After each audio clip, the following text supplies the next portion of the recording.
It's just a cold, right? You'll be fine if you sleep it off, haha. I couldn't believe what my husband just said. He was planning to leave me running a high fever and our young daughter to attend a friend's wedding overseas? And off he went, genuinely excited about his trip. But little did he know, a surprising twist awaited him. I am Allison, a 35-year-old stay-at-home mom. I live with my husband David and our 5-year-old daughter, Misty. Misty loves reading picture books. She's a sweet, kind-hearted girl who laughs a lot, my pride and joy. David has many friends and is well-versed in various hobbies. His stories were always entertaining. He was the man I was proud to be with. I believed that marrying someone as wonderful as David would lead to a happy marriage. And it was blissful in the beginning. Our newlywed life was sweet and we were blessed with a child fairly quickly. I quit my job when I got pregnant, as per David's request. I gave birth to Misty without any issues. That's when things changed. He changed drastically. After the birth, David started calling me fat because I couldn't lose the baby weight. He would say, You're not attractive anymore, make an effort to lose some weight. Struggling with first-time parenting, I was also criticized for not keeping up with household chores. I did ask David for help, but he yelled, Don't be lazy, you eat but can't even handle chores or childcare? Unbelievable. David seemed to resent that his time was being consumed by household duties and childcare. I was shocked to discover this selfish side of him, especially after he was so happy about the pregnancy. If I ever asked David for help, he would complain to neighbors and relatives that I was neglecting my duties, making me feel ashamed. I became hesitant to confront David. I was afraid he would spread more false stories about me. But the biggest issue was money. When it was just the two of us, we both contributed to a joint account and spent the rest freely. After Misty was born, David took over the finances since I had no income, but he hardly gave any money for living expenses. He once told me to manage on just $300 for the three of us. Stress, I couldn't produce enough breast milk, so Misty was on formula. Between formula and diapers, $300 was nowhere near enough. When I tried to save by cooking budget meals, David would get furious, saying, Don't serve me this cheap-smelling food. I even suggested getting a job to help out, but David looked down on me, saying, You can't even handle housework, let alone work and raise a child. You're planning to slack off and make me do everything, aren't you? Just manage with the money I give you. David was absolutely against me working, perhaps fearing it would add to his household responsibilities. Now that Misty is 5, David seems to have lost interest in her. He often ignores her when she tries to talk to him, preferring to play with his phone instead. I thought marrying David would lead to a happy family, but I was completely wrong. Seeing Misty downcast because David ignores her and won't play with her breaks my heart. Then one day I discovered that David had used the money we had been saving for Misty's education. I'm not working, and I think we are barely making ends meet each month. David is supposed to be managing our finances, but he won't tell me how much we are saving. Maybe we are not saving at all and running a deficit each month? That might be why he dipped into the education fund. When I asked David about it, he refused to disclose what he had spent the money on. Finally, he snapped, I earned this money now, so how I spend it is my business. You and Misty eat because of me, so stop complaining. I tried to discuss the money issue multiple times, but David wouldn't budge. Our conversations went nowhere. Then, David dropped a bombshell. A friend invited me to their wedding overseas. I couldn't believe my ears. Even if his friends cover some travel expenses, going overseas would still cost a fair amount. We're in a situation where we can't even afford Misty's education, and how can we afford an overseas trip? I tried to discuss this, but David ignored me and started preparing for the trip. Honestly, I considered divorce, but thinking of Misty held me back. She only has one father, and I couldn't bring myself to take that away from her. The day before David's departure arrived, and I was stuck with a high fever. I hadn't had a fever in a long time, and this might be the first time as an adult. Headaches, nausea, dizziness, and body aches clouded my consciousness. Can you please skip the wedding? I'm really struggling with this fever, I asked weakly. David laughed and said, "You'll be fine if you sleep it off." he even added, "Stop being so needy. Handle it yourself. You can't even manage yourself and you are not even working." "Could you at least get some food for Misty? She hasn't eaten properly since yesterday," I pleaded. David sighed heavily and said, "I don't have time for that and I don't want to catch anything. I'm staying in a hotel tonight." and he really did leave us to attend the overseas wedding. At that moment, suffering from a high fever, I made up my mind. For Misty's sake, I had to let go of such a selfish man like David. 5 days later, David returned in high spirits. "I'm back. Why are Dad and Mom here?" David's parents are in the living room. My parents-in-law don't answer.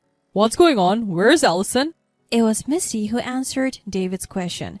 Mom is in heaven now. "What? What are you talking about?" David, thinking Misty was joking, burst into laughter. His parents shook their heads in disbelief. "What a foolish thing you've done." It's too late for anything now. David looked bewildered, not understanding the meaning of their words. "Wait, did Allison really die from that high fever?" Muttering this, David watched as his parents left the house with Misty. Misty waved at her father. Bye-bye. David, as usual, ignored her. His parents had got in the car. That was the plan. My parents and I were quietly waiting in the kids' room. I had my phone connected to my in-laws and was watching the living room through a hidden camera on my computer. My sister, who was waiting nearby, would pick up Misty, since there were things we didn't want her to hear. Only my in-laws remained in the car. While David was overseas, I had told both sets of parents about his terrible behavior. I wanted to divorce David, but I knew he would refuse to pay alimony or child support. So I wanted them to know the truth to help with the divorce. I told Misty she might not see David again, and because she said she wanted to see him one last time, I had the in-laws stay in the living room. Misty didn't object to not seeing her father again. She might have understood, even at her young age, that her father was treating her poorly. I had to prioritize Misty's care from now on. I wondered how David would react to Misty's words that Mom is in heaven. Would he reflect on his actions or apologize in tears? I continued to watch the hidden camera in silence, but then David did something unexpected. He suddenly started making a phone call. His voice was elated. "Brianna, I don't know the details yet, but it seems my wife is dead. Finally, the obstacle is gone. I should get the insurance money. Let the old folks raise Misty. Let's live together. You're the only one I love, Brianna." We realized then that David had been having an affair, and he considered me and our child obstacles, planning to use the insurance money to remarry this woman. My parents, who were watching the hidden camera footage with me, were also furious. Since I was on the phone with my in-laws, they had heard David's voice too. They were also angry at David. I signaled to my parents and my in-laws, and we all moved to the living room where David was. Seeing this, David hung up the phone in shock. "Wait, Allison, but I thought you were in heaven." I couldn't help but laugh at David's stupidity. Heaven is what Misty calls her room. It was sky blue sheets and white pillows. You wouldn't know because you never talked to her. "Wait, is that so? I thought... No, never mind." David, not realizing we had heard his phone call, tried to cover up his tracks. But it was too late. "Stop making excuses. We've been watching you on a hidden camera. You left your family with high fevers to go to a wedding, and you have been having an affair?" "No, that's not true. I haven't been..." I cut him off. "No more excuses. The decision is made. We are getting a divorce, and I'll be seeking alimony and child support, so be prepared." After I spoke, my father-in-law yelled, his face red with anger.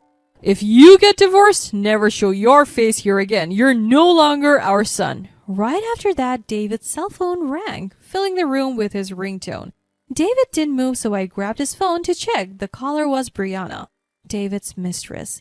I answered the call and put it on speaker so everyone could hear. "Hello?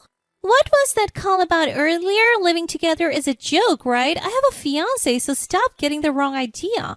I can't be with a delusional man. Don't contact me again." With that, she hung up. David, now dumped by his mistress too, turned pale and groveled at my feet begging for forgiveness.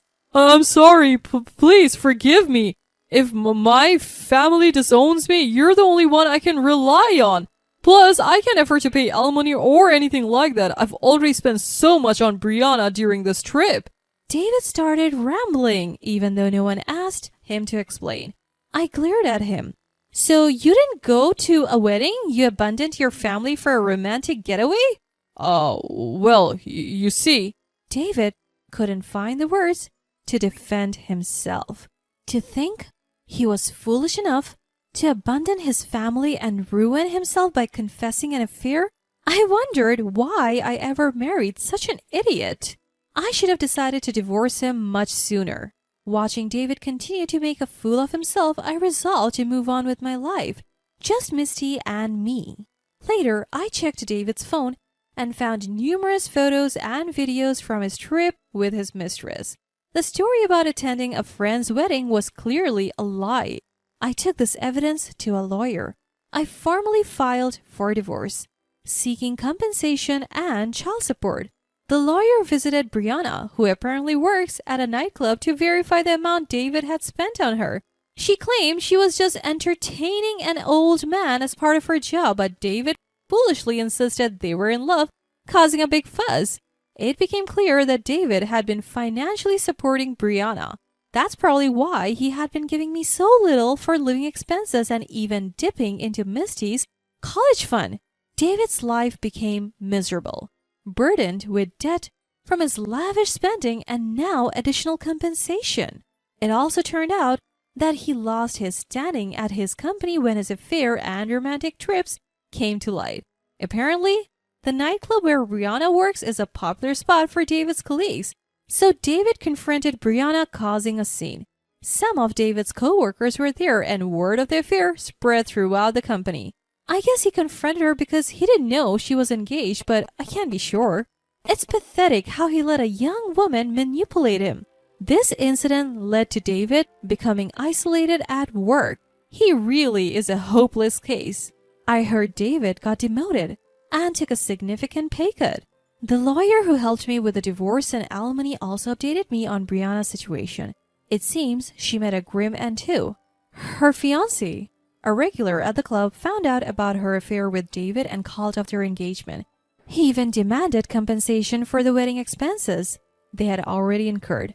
Struggling to pay the hefty sum, Brianna tried to swindle money from other customers, but of course, you can't keep something like that a secret. As expected, the club found out and fired her. Now, Brianna is working multiple part-time jobs to pay off her debts, living alone in a cramped apartment. As for me, I moved back home and am living with my parents and Misty. I'm relieved to be away from the neighbors who believed the rumors and lies David spread about me. Life is much more relaxed now. My parents dote on Misty, who seems happier than when she lived with David. David has come to my parents' house a few times, begging for another chance, but my dad has been turning him away. Neither Misty nor I have any desire to see him. If Misty ever says she wants to see him, I'll consider it, but for now, she doesn't want to meet her father. I have no intention of reconciling with David, so there's no reason to talk to him. If he becomes too persistent, I'm considering involving the police. Looking at where David and his mistress Brianna are now, I realize how scary affairs can be. They have lost everything and are forced to live a bottom-tier life. It's their own fault. From now on, I want to focus on cherishing the happiness I have with my parents and Misty and forget about David.